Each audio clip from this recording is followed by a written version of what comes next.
कभी किसी पक्षी को घोंसले की नींव बनाते देखा है? अथक परिश्रम करके तिनका तिनका बिटोर कर वो पक्षी अपना घोंसला बनाता है, अपनी संतान के लिए एक सुरक्षित घर बनाता है। और फिर कहीं से तीव्र आंधी आती है, भारी वर्षा होती है और उसका घोंसला तिनका तिनका करके बिखर जाता है। फिर वो पक्षी क्या करता है? वो रोता नहीं, ना ही विलाप करता है। वो बिना विलंब करे फिर से अपना घोंसला बनाना प्रारंभ कर देता है और सफलता पाता है। फिर हम क्यों छोटी छोटी असफलता से भयभीत होकर परिश्रम करना छोड़ देते हैं? एक बात सदा स्मरण रखिएगा, हर वृक्ष कुल्हाड़ी की एक मार से नीचे नहीं गिरता, हर चट्टान घन के एक प्रहार से नहीं टूटती। सफलता पाने के लिए अनावरत परिश्रम करना ही मात्र एक मार्ग है। स्वीकारण, सत्य का स्वीकारण मनुष्य के लिए बहुत ही महत्वपूर्ण है। जब तक मनुष्य सत्य को स्वीकार नहीं करता, उसे असत्य से लड़ने की शक्ति प्राप्त नहीं होती। जब आप भोजन करते हैं तो क्या होता है? आपका पेट स्वीकारता है कि वो भर चुका है और आप भोजन करना बंद कर देते हैं। जब आपको निद्रा आती है तो क्या होता है? आपका मन स्वीकारता है कि आपका शरीर थक चुका है और उसे विश्राम की आवश्यकता है। उसी प्रकार जब आपको किसी व्यसन को रोकना हो तो आपको स्वीकारना पड़ता है कि बहुत हो चुका, चाहे वो लालच हो या मदिरापान। उस व्यसन का त्यागना तभी प्रारंभ होता है जब आप ये स्वीकार कर लेते हैं कि आप उस व्यसन के बंधक हैं। हम में से ऐसा कोई नहीं जिनकी परछाई उनसे दूर रहती। हमारी परछाई सदैव हमारे साथ रहती है। कदाचित हमारी परछाई हमारे कर्मों के फलों का संकेत है। कदाचित इसी कारण कई बार हमें अपनी परछाई से भय भी लगता है, परंतु इस भय से निवारण पाने का एक साधन अवश्य है। वो है सूर्य की ओर मुख करना या किसी प्रकाश के स्रोत की ओर मुख करना, क्योंकि तब हमें हमारी परछाई दिखाई नहीं देती। यदि इसे जीवन के संदर्भ में देखें तो ये प्रकाश का स्रोत शुभ कर्मों की चेतना है। यदि आपके मन में शुभ कर्म करने की इच्छा है तो आपको कभी भी अपने कर्मों के फल का भय नहीं होगा, क्योंकि यदि आपका मन शुद्ध होगा तो आपके कर्म शुद्ध होंगे और शुद्ध कर्मों का फल कभी अशुद्ध नहीं हो सकता। आज मैं आप सबको एक कथा सुनाता हूं। एक दिन प्रातः एक व्यापारी अपने घर से निकला। घर से निकलते ही एक बिल्ली ने उस व्यापारी का मार्ग काट दी। व्यापारी घबरा गया। वो फिर से घर लौट गया और शुभ घड़ी की प्रतीक्षा करने लगा। और जब वो पुनः अपने घर से निकला तब वो वाहन जा चुका था जिससे राजा तक पहुंचकर उसे भेंट देनी थी। राजा को भेंट नहीं मिली। राजा क्रोधित हो गए। राजा ने उस व्यापारी का व्यापार बंद करवा दिया। इस कारण व्यापारी क्रोधित होकर घर पर अपनी पत्नी से लड़ बैठा। पत्नी अपने बच्चों समेत मैके वापस चली गई और उस व्यापारी के जीवन में यदि कुछ रह गया था तो केवल अंधकार। और इन सब का कारण वो उस बिल्ली को मानता रहा जिसने उसका मार्ग काटा था। ऐसा ही एक दूसरा व्यापारी राजा को भेंट देने निकला और उस व्यापारी का मार्ग भी एक बिल्ली ने काट दिया। वो व्यापारी तनिक घबराया, परंतु उसने आगे बढ़ना अधिक उचित समझा। राजा तक वो समय पर पहुंचा। उसने राजा को भेंट दी। राजा प्रसन्न हुए और राजा ने व्यापारी को अपना व्यापार बढ़ाने की अनुमति दी, स्वर्ण आभूषण दी। जब व्यापारी घर पर पहुंचा तो पत्नी को आभूषण और अपने बच्चों को देने के लिए वस्त्र थे उसके पास। हर ओर प्रसन्नता थी। समझ रहे हैं ना, दोनों के साथ एक ही प्रकार की घटना हुई, परंतु दोनों की प्रतिक्रिया भिन्न थी। ऐसा ही हमारा जीवन भी है।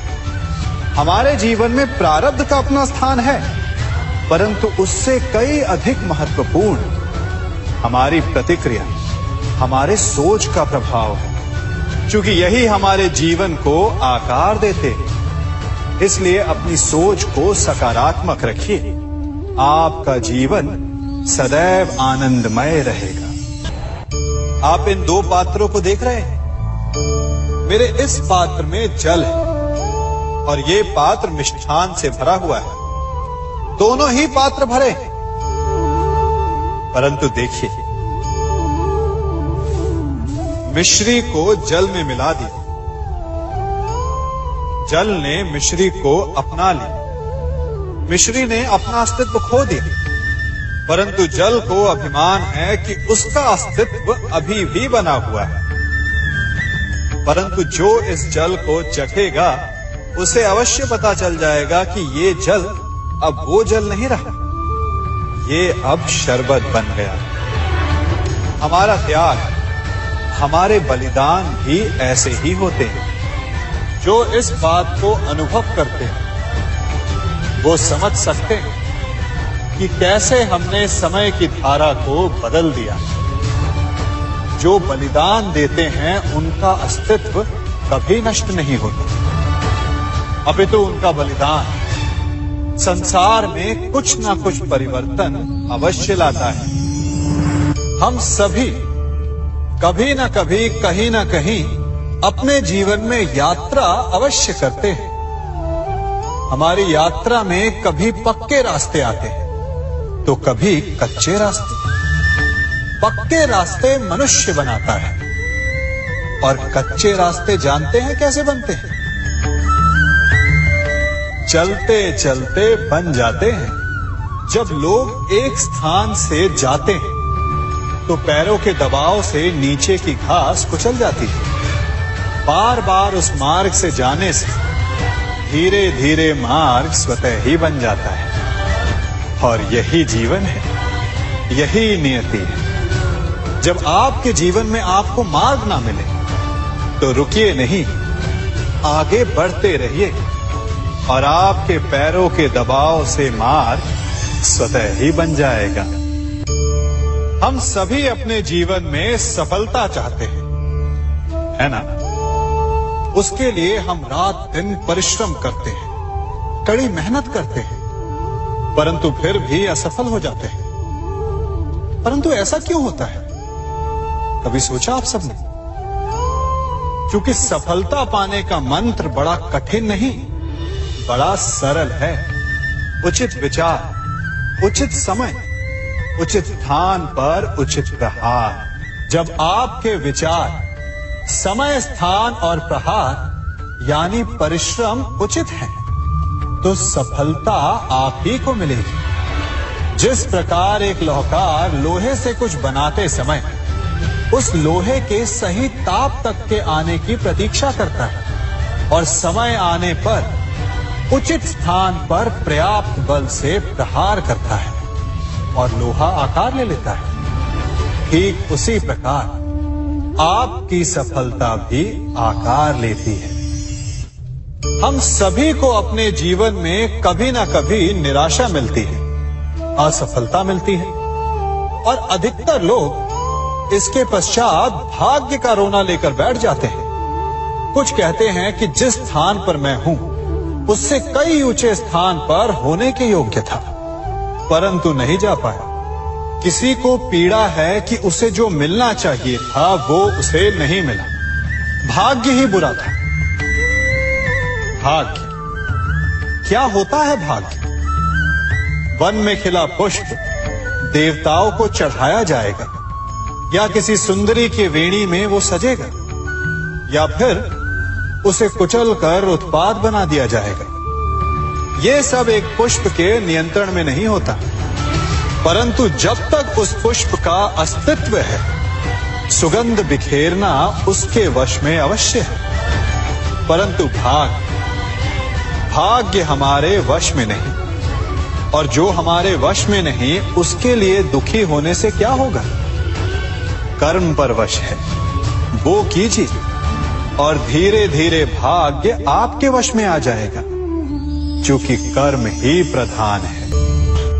कभी आप ब्रह्म मुहूर्त में जगे हैं? जगकर देखिए, संध्या होने के पश्चात जब रात्रि का अंधकार सारे संसार को धीरे धीरे अपने अंधकार में निगलने लगता है, तो यही अंधकार ब्रह्म मुहूर्त में भोर होने से ठीक पूर्व तनिक अधिक काला हो जाता है। कुछ समझे?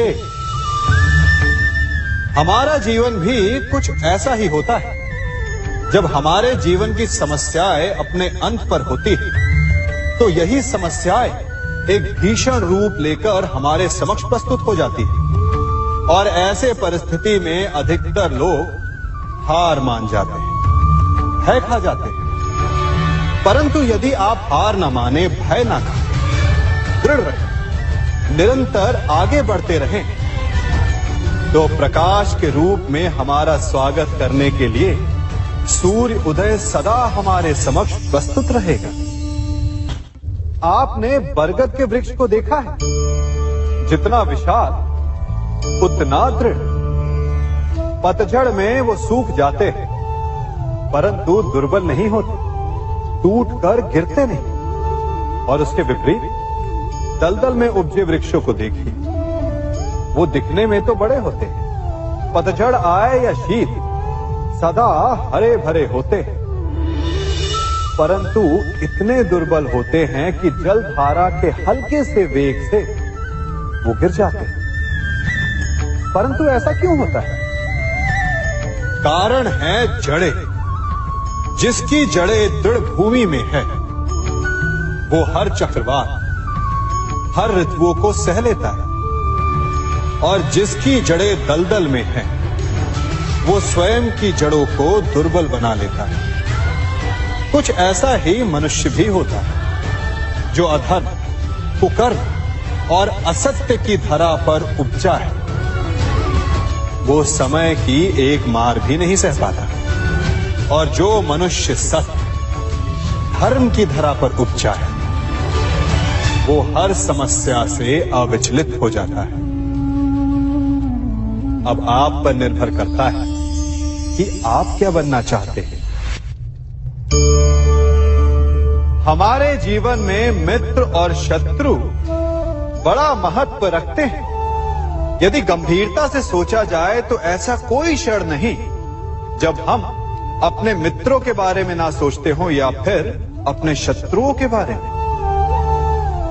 हमारा हर कार्य या तो हमारे मित्रों के हित के लिए होता है, या फिर हमारे शत्रुओं के अहित के लिए। हम हर स्थान या तो अपने मित्रों के साथ होते हैं, या फिर अपने शत्रुओं के साथ।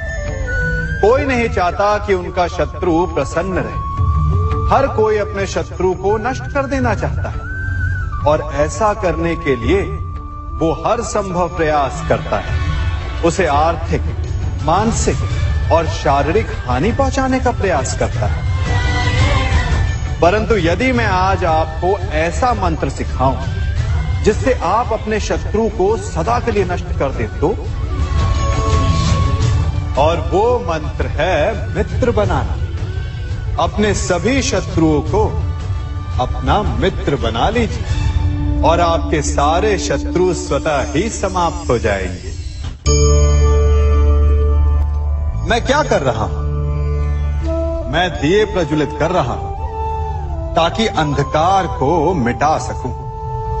अब आप कहेंगे कि इसमें कौन सी बड़ी बात है ना?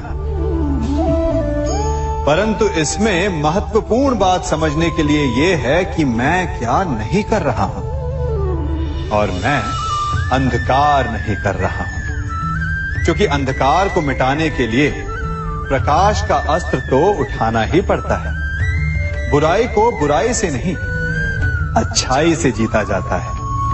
अन्याय को अन्याय से नहीं, न्याय से लड़ा जाता है। क्रोध को क्रोध से नहीं, क्षमा का साथ लेना होता है। ठीक उसी प्रकार एक लोहा लोहे को काटता है, परंतु एक ठंडा लोहा ही गर्म लोहे को काट सकता है।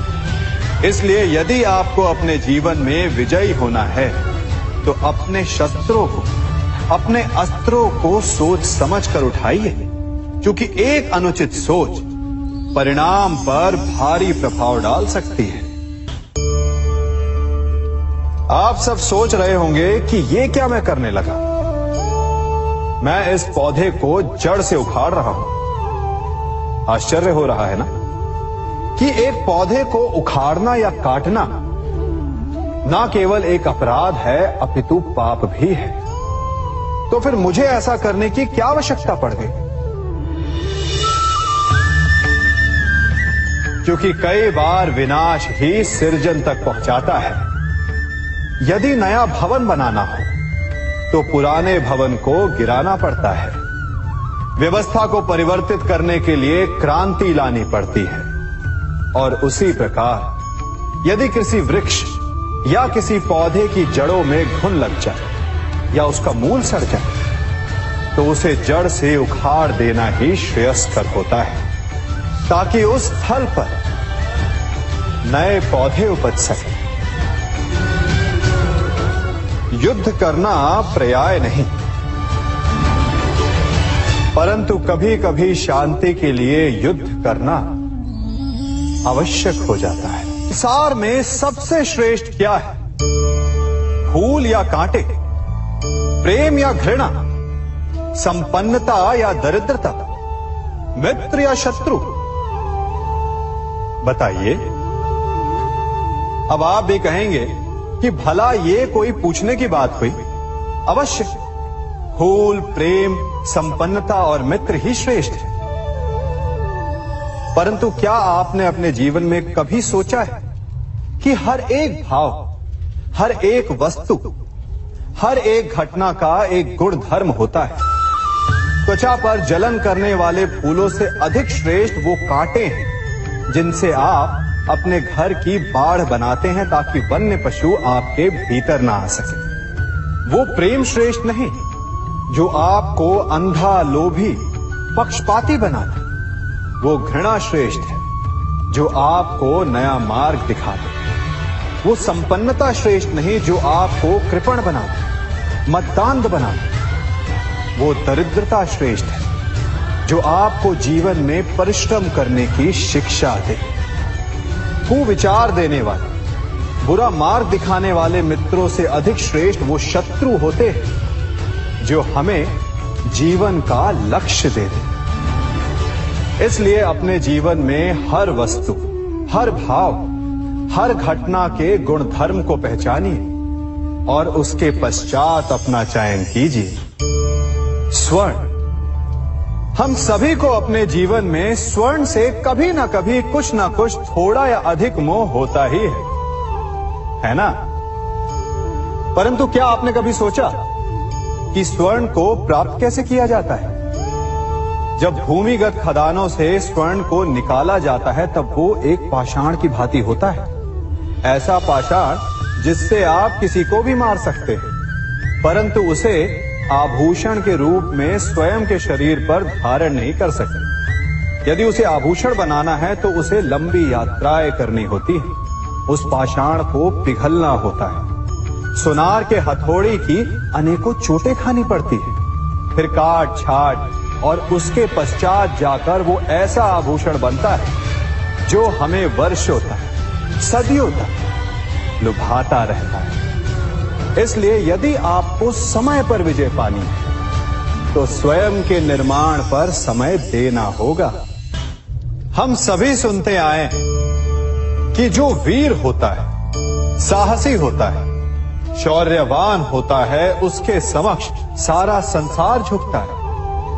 वीर भोग्य वसुंधर। परंतु वीरता है क्या?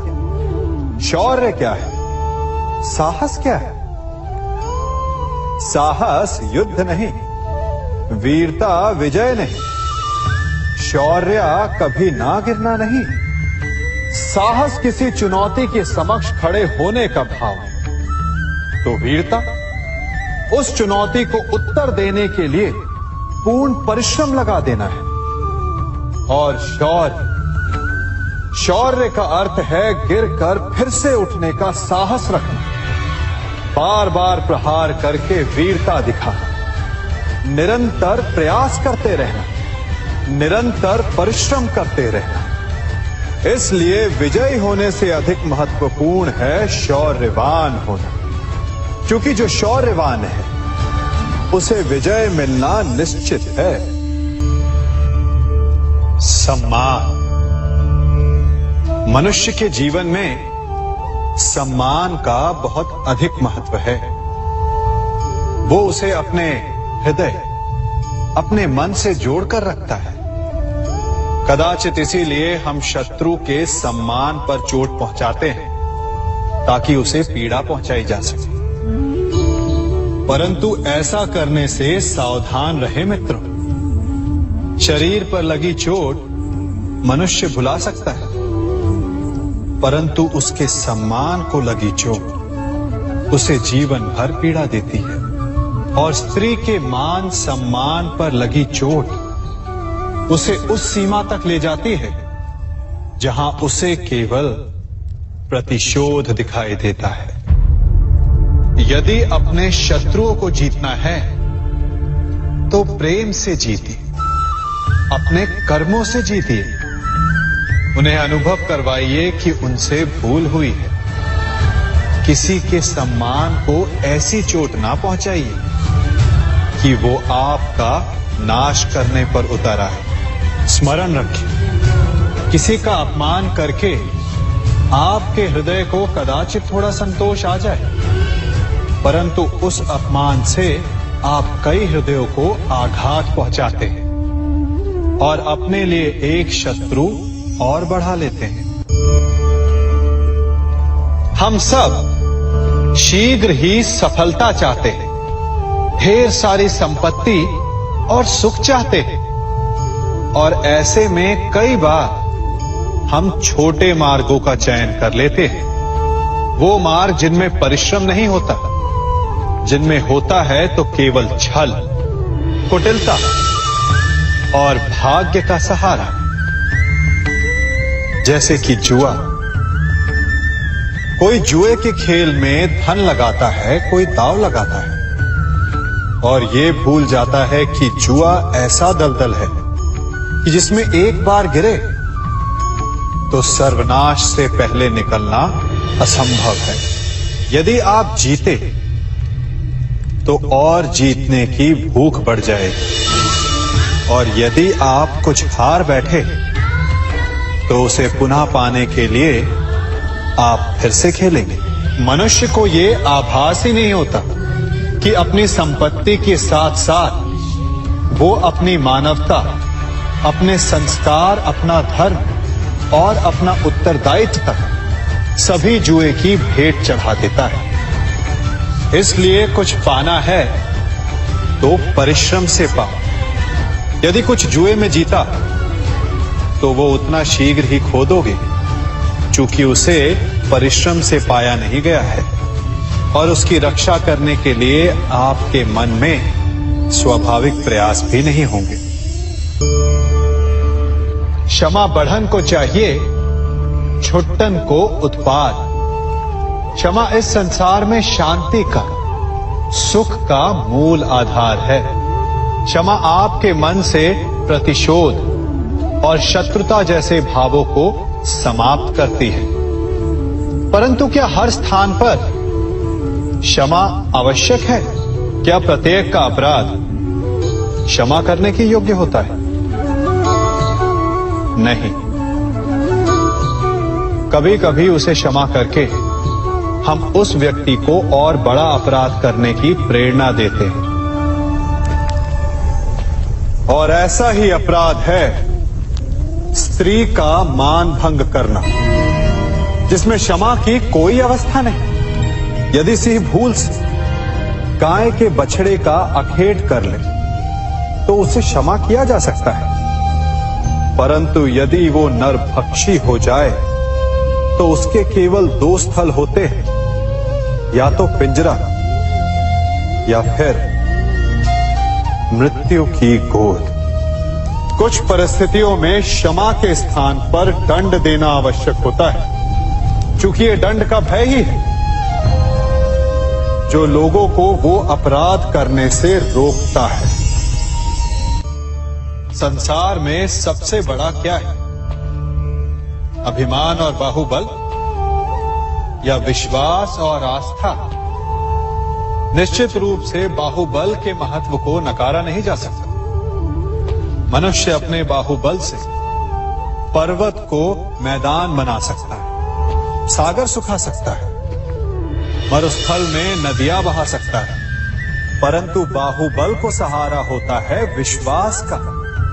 यदि मन में विश्वास ना हो तो बाहुबल किसी काम का नहीं। वो कौन सा बल है कि मोर आकाश की ओर ताकते हैं? वो विश्वास ही तो है जिसके कारण वर्षा होती है और दोनों की प्यास बुझती है। परंतु जब पाप के बाहुबल का सामना धर्म के विश्वास से होता है तो बाहुबल हार जाता है और जीतता है विश्वास। विजय होती है आस्था की। यदि आप सत्य के मार्ग पर चल रहे हैं और आप अपने इष्ट में आस्था रखते हैं तो किसी भी पापी का बल आपका कुछ नहीं बिगाड़ सकता।